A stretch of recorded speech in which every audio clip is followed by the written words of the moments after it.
একটি মেয়ে দোকানে খাবার কিনতে গেলে তুহিন পেছন থেকে দোকানদারকে দেখায় মেয়েটিকে যেন সবকিছু ফ্রিতে দিয়ে দেয়। কিন্তু মেয়েটি দোকানদারকে জিজ্ঞেস করে, কেন আমাকে সবকিছু ফ্রিতে দিবেন? তখন দোকানদার বলে, আজকে আমার ছেলে খুব ভালো রেজাল্ট করেছে, সেই উপলক্ষে আমি আপনাকে ফ্রিতে দিব। মেয়েটি তখন মনে মনে চিন্তা করে, কি ব্যাপার, আমাকে সব দোকানদাররা সবকিছু ফ্রিতে দিচ্ছে কেন? কিন্তু মেয়েটি তার কোনো উত্তর না পেয়ে দোকানদারের কাছ থেকে জিনিসপত্রগুলো নিয়ে চলে যায়। দোকানদার তখন তুহিনকে জিজ্ঞেস করে, কি ব্যাপার, আপনি সবকিছু ফ্রিতে কেন দিতে বললেন? তুহিন তখন বলে, ওর টাকা আমি দিব সব সময়, আর ও যখনই তোমার কাছে কিছু চাইবে তখনই তুমি ফ্রিতে দিয়ে দিবে। আর এর পেছনে কাহিনী আছে।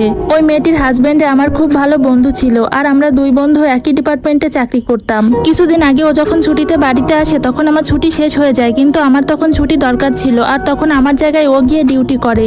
দোকানদার তখন বলে, তো কি হয়েছে? তখন তুহিন বলে, আরে ও আমার জায়গায় ডিউটি করতে গিয়ে বর্ডারে শহীদ হয়েছে, তারপর থেকে ওর পরিবারের দায়িত্ব আমিই নিয়েছি, কিন্তু প্রকাশ্যে সাহায্য করতে চাইলে ওনারা নিবেন না, তাই এভাবেই করছি।